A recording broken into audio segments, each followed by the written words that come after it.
We will be starting with the taxation, and taxation is very, very interesting and scoring subject in CA intermediate examination. Now here, this is of 100 marks paper.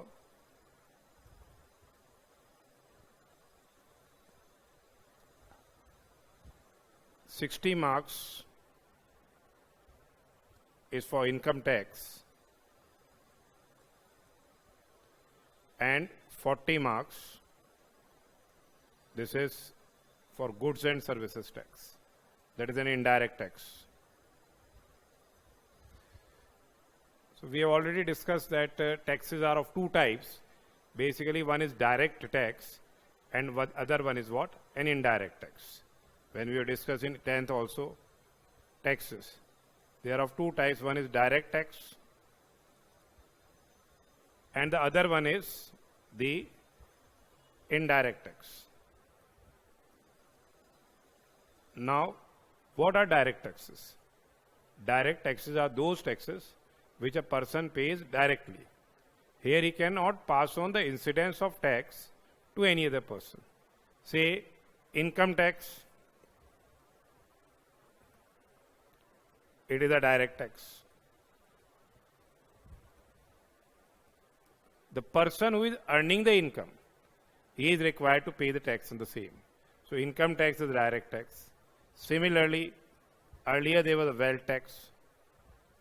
The person who was in possession of wealth exceeding a specified limit was required to pay wealth tax. So these are what direct tax. Direct taxes are those taxes. It is basically a tax on person.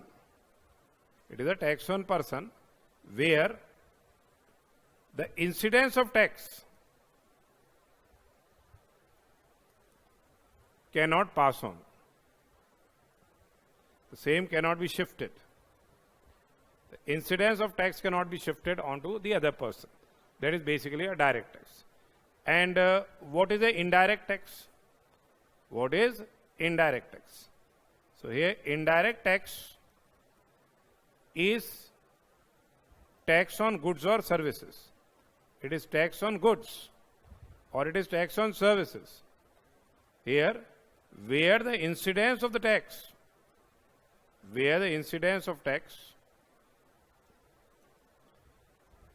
passes on to the person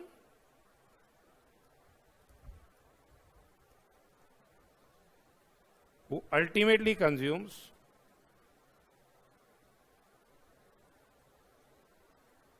such goods or services.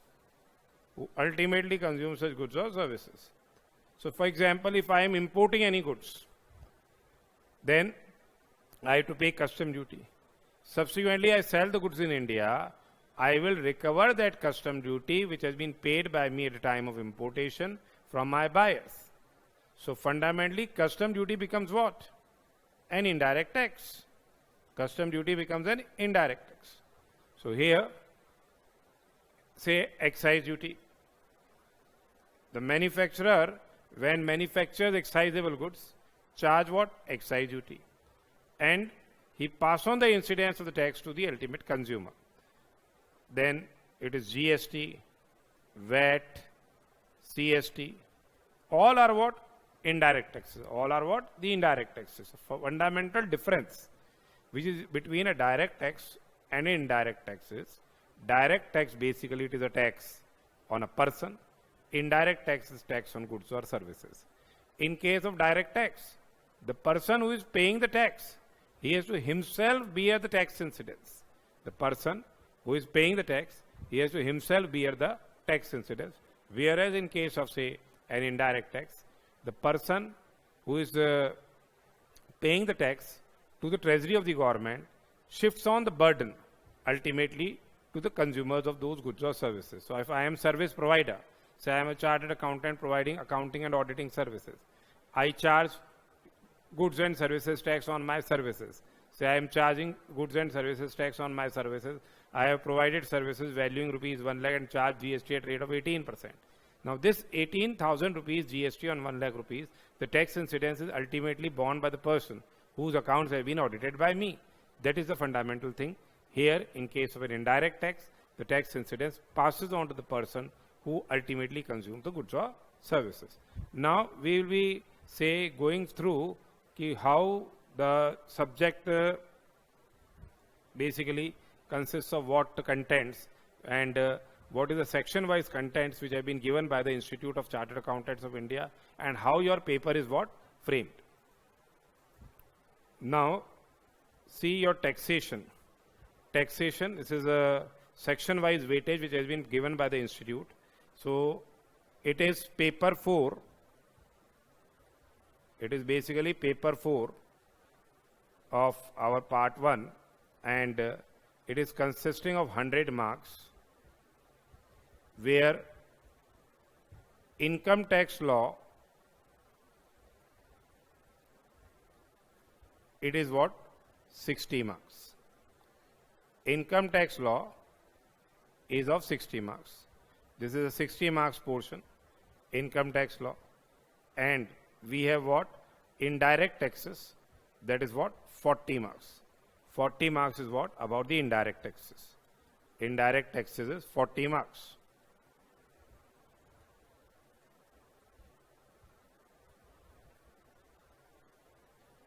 Now, when we discuss about the paper pattern, here 30 marks multiple choice questions, or we can say objective questions are there. Objective questions.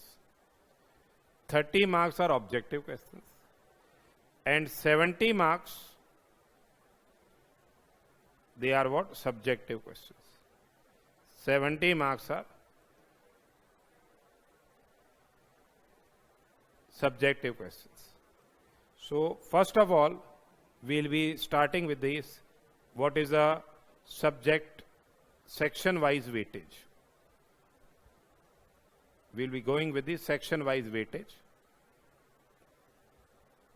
Here, as you are aware, that income tax is a direct tax. So basically, out of 60 marks, what weightage has been assigned? 15 to 20% weightage has been assigned here. That is from 9 marks to 12 marks. From 9 marks to 12 marks, that is 15 to 20% weightage has been assigned to the basic concepts under the income tax law and the residential status and scope of the total income. Now, basic concept basically deals with the introduction of income tax, that it is a direct tax. Power to levy income tax vests with whom? That vests with the central government, as the subject matter is covered in the entry 82 of the union list. Then there are important definitions like assessee, like person, like income. Then we have assessment year, previous year. So these are the basic concepts. We have to remember this. Then section 4 is basis of charge and rates of tax. This is very important, section 4. Section 4, it's dealing with the charging section. That is basic of charge, that income tax is charged for every assessment year. It is charged on the total income of a person. Total income of the person is to be computed as per the provisions of the Act, and tax is charged at the rates which have been prescribed by the Finance Act. The charging section is there, and where rates of taxes are there with the various say entities like individual, firm, company, association of persons, body of individuals, etc. They are liable. Then we have residential status and scope of total income that has been provided in section 5. That is, the scope of total income is in section 5, and section 6 is dealing with residential status. This is also very important, how to determine residential status. A person can be a resident, or he can be a not ordinary resident, or he can be a non-resident. So here the tax incidence basically depends upon the residential status. So section 4 and section 5. So this one question is asked, normally one question is asked from the residential status. How you have to determine the residential status, or it is how the tax incidence is there depending upon what? The status. If he is a person resident, his worldwide income is taxable. If he is a non-resident, only his Indian income is taxable. For not ordinarily resident, besides Indian income, if any income accrues and arises outside India and received outside India from business controlled or profession set up in India, that is also taxable. So that has been given a weight of, say, we can say one question is there, and averaging 9 to 12 marks portion is from this particular portion. Then comes our next, that is income which do not form the part of the total income other than charitable trust and institutions, political parties and electoral trust. So section 10 is dealing with what? Incomes exempt from tax. Section 10, it is dealing with incomes exempt from tax. We have what? Here 25 to 35% weightage has been given. So say 25 to 35% weightage has been given from, say 21 marks will be the highest weightage and 15 to 21 marks weightage is there. Now very, very important aspect here is, one question is asked from section 10AA also, that is in case of the units which have been established in free trade zone, they get the deduction from export profits. That has been there, 10AA. One question is asked normally from this section also. Now these are very, very important. This is the most important part under the entire income tax, that is the heads of income and the provisions governing computation of income under different heads. Say we have income under the head salaries. In case the relationship is between the payer, the relationship between the payer and payee is of employer and employee. So 99% persons are what? Employees. They are working in various organizations and they are receiving salary. So their income is what? Salary. And under Income Tax Act, salary provisions are there in section 15 to section 17, though we have certain exemptions which are covered in section 10, say HRA, house rent allowance, gratuity, earned leave encashment, pension, retrenchment compensation. So fundamentally what we have to see is, first of all we have to determine the heads of income, and there are 5 different heads of income under the head salaries. One is, say, 5 different heads of income under the income tax law. One is what? Salaries. Then we have second important head of income is income from house property.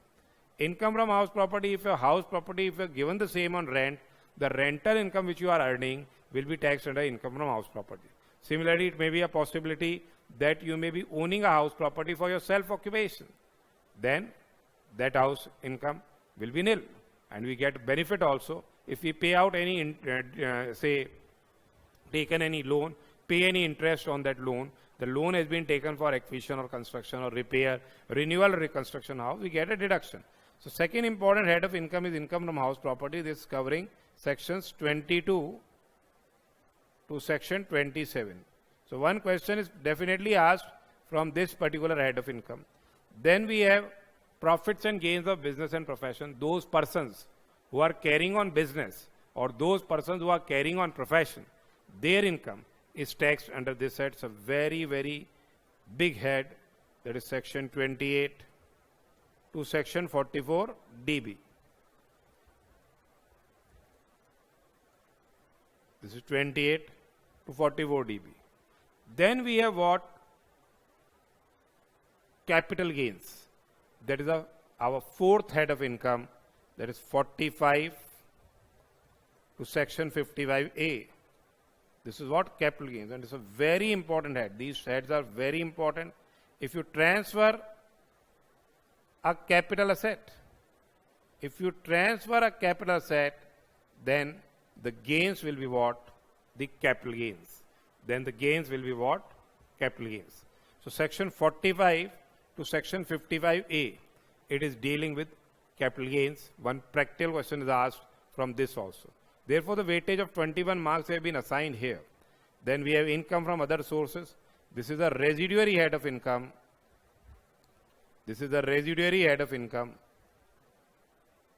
this residuary head of income, we have sections 56 to section 59. Don't worry about the sections. Sections are not to be remembered as such. But if you remember, you can get a definitely edge over the other students. Then Next portion is, these are 5 heads of income. When we compute the income, our total income, we divide the income in 5 heads, that is salaries, house property, PGBP, capital gains, and income from other sources. So we say it's salaries or IHP, that is income from house property, PGBP, profits and gains of business and profession, CG, capital gains, then IFOS, income from other sources. Then in certain cases, now 15 to 20% weightage has been there of this portion, that is 9 to 12 marks. We have income of other persons to be included in assessee's total income, that is covering sections 60 to section 65. It's covering section 60 to section 65. We have, this is a very important chapter. One question is asked, in case I transfer my income to my spouse or my son's wife, then the assets are transferred to my son's wife or spouse, then the income arising therefrom is included in my income. If I have a minor child, the income earned by a minor child out of the investments is included in my income. So that is clubbing of income. And here we have transfer of income without transfer of assets covering section 60, income arising from revocable transfer of assets covering section 61, then clubbing of income of spouse, minor child, etc., son's wife, etc. They are what? They are under section 64. So clubbing provisions are there. Then we have set off of losses and carry forward and set off of loss. So that is section 70 to section 80. One question is definitely asked from this chapter, that is set off of losses, carry forward and set off. Say we are having, say, salary income. If person is earning salary income of 10 lakh rupees and we have a house in which there is a loss of 2 lakh rupees, so that will be adjusted and our net income will be 8 lakh rupees. So this is known as what? Set off of loss. And in case if loss from one source can be set off from income under the other source falling within the same head, or it can be set off from different head also. And if it is not possible to set off because of no income, because of the restrictions which have been placed by the provisions of income tax law, then such loss will be carried forward in the next year to be set off from same head of income. So we have what? The aggregation of income. We have concept of carry forward and set off of losses.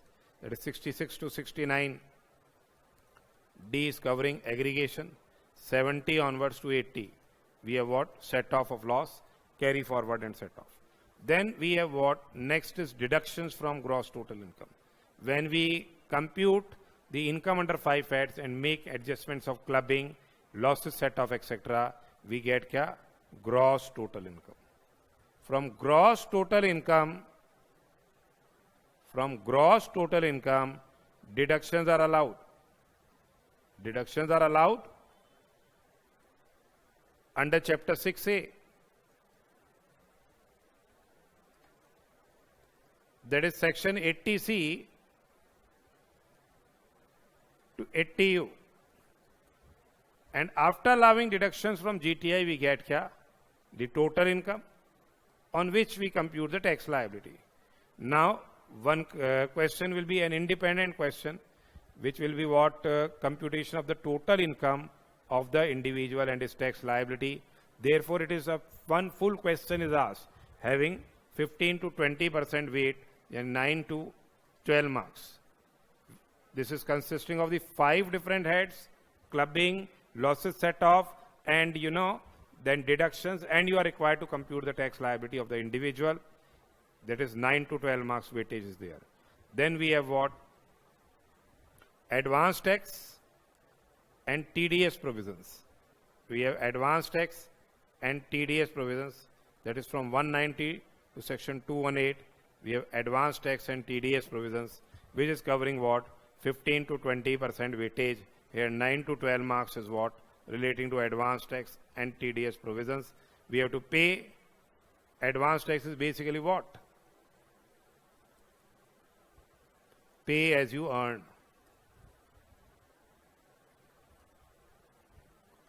There are provisions relating to tax deduction at source and there are provisions relating to tax collection at source.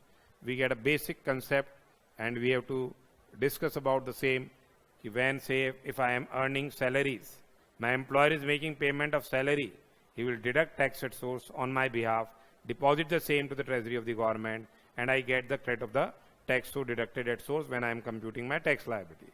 And the last, that is what relating to provisions, relating to filing of the returns of income and self-assessment.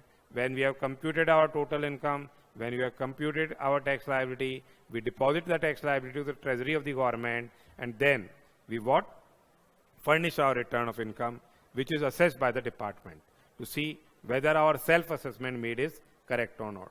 So that is from section 139 to 140A. We will be discussing here relating to furnishing of return, belated return, original return, revised return, return of loss, all these provisions, permanent account number, then who are the persons who are required to verify the return, self-assessment. So this is a direct tax portion which is covering what? 60 marks. As you are aware, 30% weightage is for the multiple choice questions. Then we have what? The 70 marks paper, which is a subjective paper. We will also discuss about the paper pattern also. Then section B is of what? The indirect taxes. Section B is indirect taxes. Now section B, that is indirect taxes, in which we have to discuss about the GST laws. We have CGST Act 2017 and SGST Act 2017. The CGST Act and SGST Act we have to discuss here, and it is of 40 marks. 40 marks portion is of the indirect taxes. Now here basically we have charge, that is levy and collection of CGST and SGST, that is section 9 of the CGST Act and section 5 of the IGST Act. So first we will be discussing the basic concepts. Here the weightage is 50 to 80% weight has been assigned here, from 20 marks to 32 marks weightage is there. That is from 20 to 32 marks weightage has been there from this particularly. This weightage is of what? Levy and collection of the CGST and SGST, because GST is a tax on supply of goods and services. They are going with the how the charge will be there, how GST will be levied. Then there is the application of the CGST and IGST law. We have concept of supply, that is section 7, that is very important section. Then we have composite and mixed supply, that is dealing with section 8, that is also very important section. Charge of tax including reverse charge. Reverse charge is very important, where the recipient is liable to pay tax, reverse charge in respect of services. One question is definitely asked. Then we have exemptions from tax. We have to see services which are exempt from GST. Certain services have been made exempt from GST, and we have composition scheme for manufacturers. We have composition scheme for traders. We have composition scheme for restaurant, service suppliers, and we have composition scheme for other service suppliers. They are required to pay the composite tax. So this is under section 10.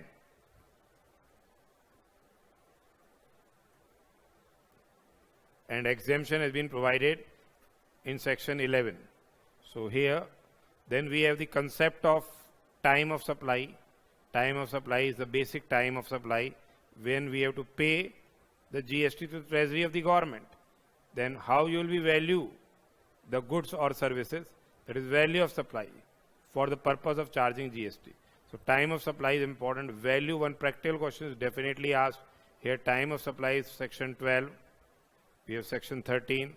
14 is not in your course. Then we have section 15. Then input tax credit. It's a very, very important topic.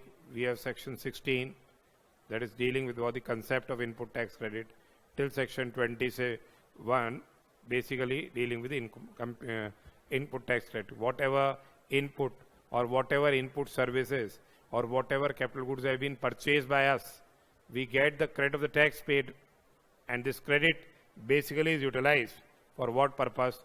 For the payment of the GST liability on our outward supply. So how you get the credit, what are inputs, what are capital goods, what are input services, everything will be discussed, how the credit will be utilized, in which cases you will not be entitled to take the credit. So it's a very, very important chapter, very, very important chapter is ITC. Then we have 25 to 40% weightage is from this, that is from 10 to 16 marks weightage is there for these topics. There is registration, tax invoice, credit notes, debit notes. These are theoretical procedural compliances, returns, payment of tax. These are what? And besides this, 0 to 5% weightage is about the introduction, subject introduction, constitutional aspects. So this way, 40 marks GST portion is there. It's very, very scoring paper. In the income tax law paper is very scoring. We can easily get exemption marks if you thoroughly say read the subject, make your proper notes, practice the questions by hand, practical questions thereof.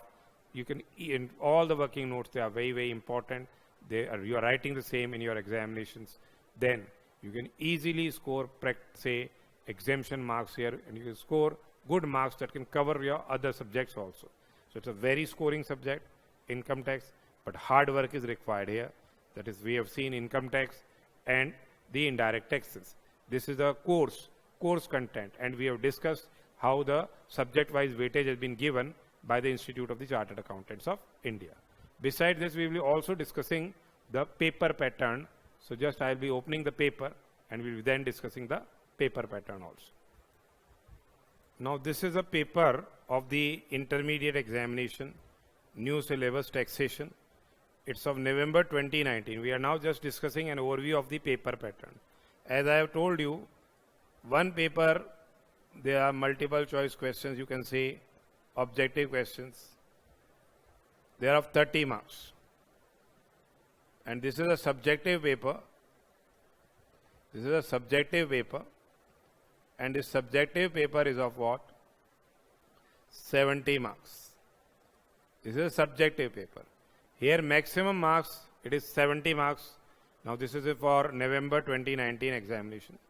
Now here they are saying that question paper comprises of two parts, part 1, part 2. Part 1 comprises of the multiple choice questions, and part 2 comprises of questions which reference to descriptive type answers. They are descriptive type answers. Now they have given certain instructions. Now about part 2. Part 2 is 70 marks portion.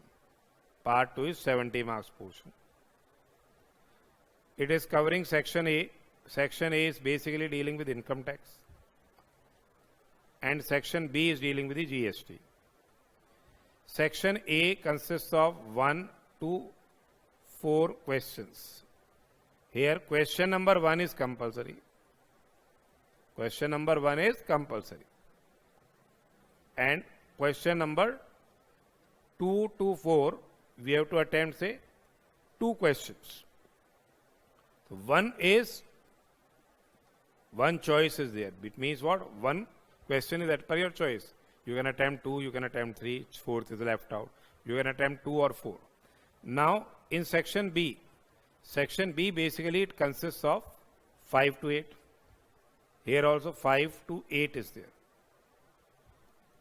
Question 5 is compulsory.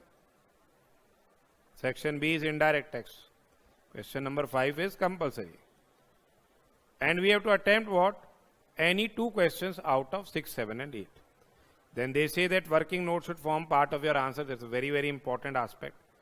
And now what paper pattern is? Now question number 1.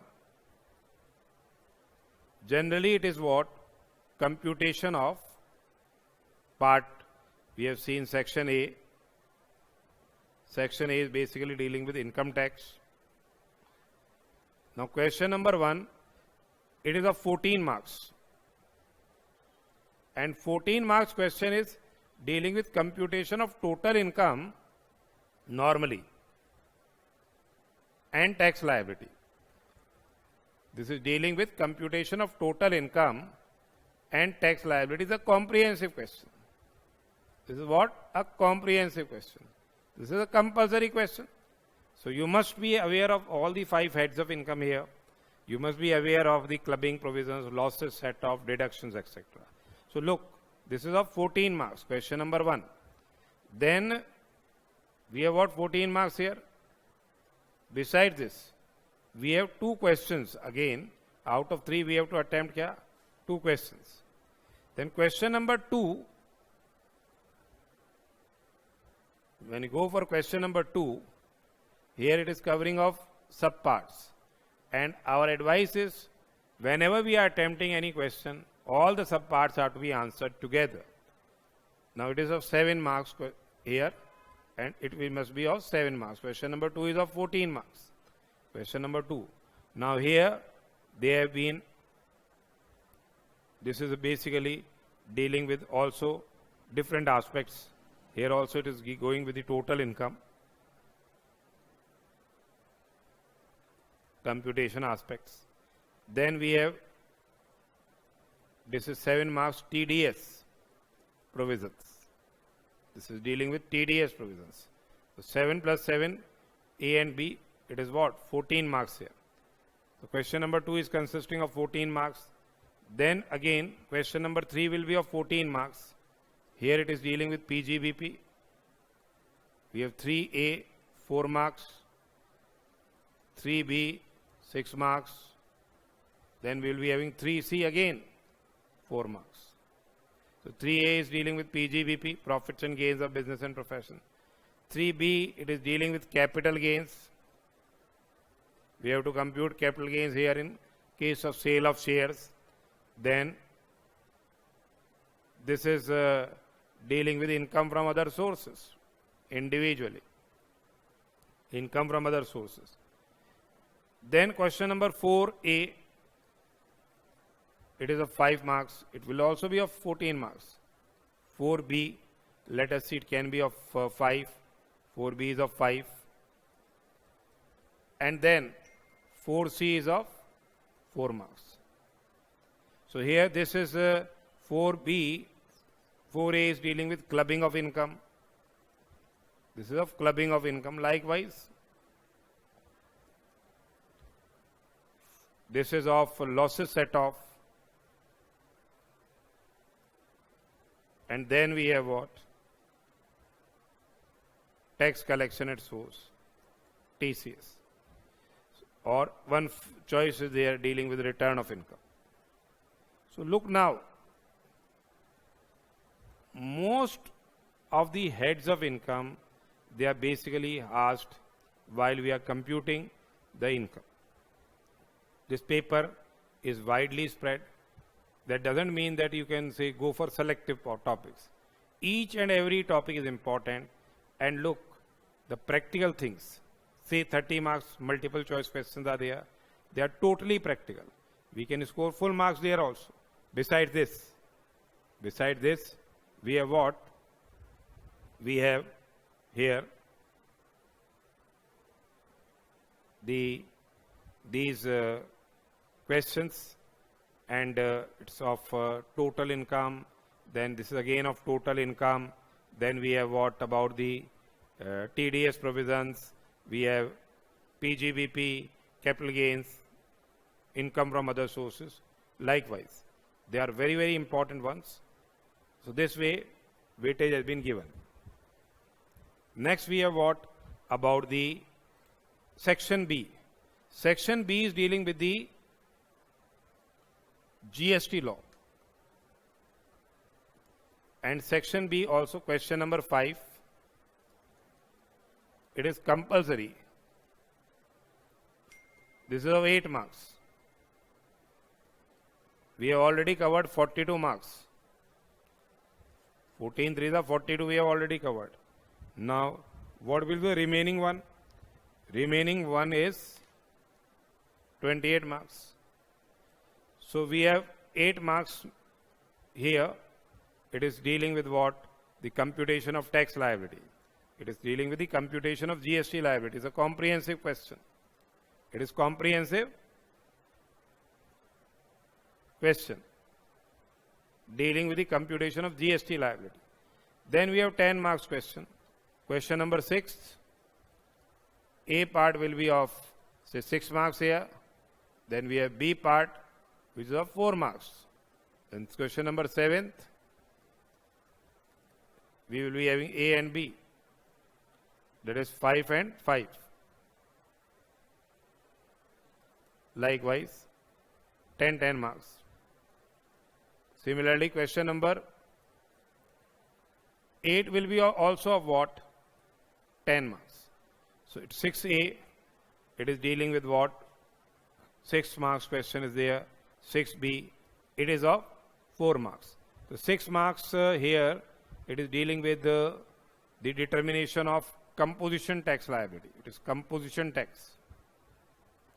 It is dealing with composition scheme.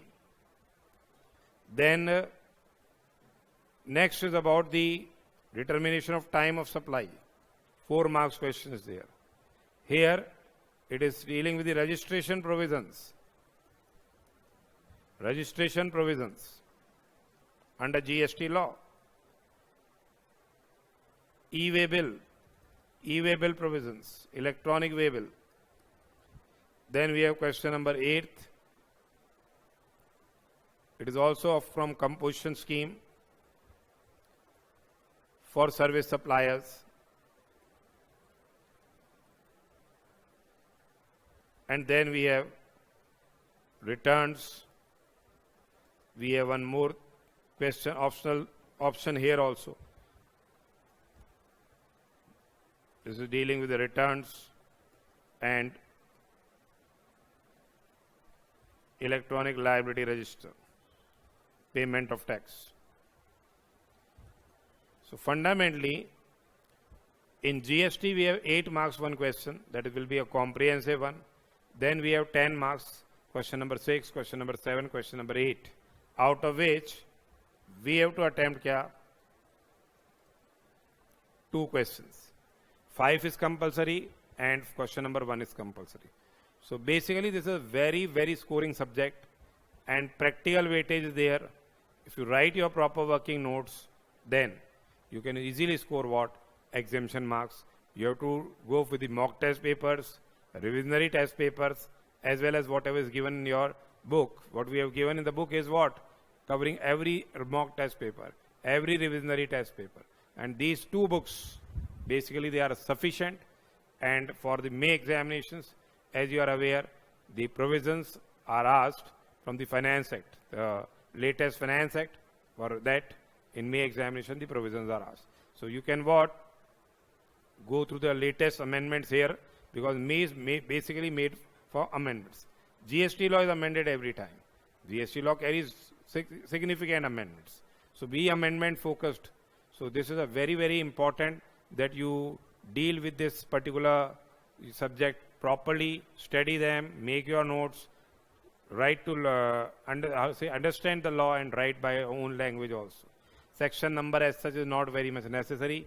So this is the main thing, that you remember the law provisions and apply the same in practical situations, so that you can score what? Good marks. So first of all, what we have discussed is about the direct tax. Direct tax is income tax. Say a person which pays tax is to bear the burden. If I am earning income, I have to bear the burden of the same.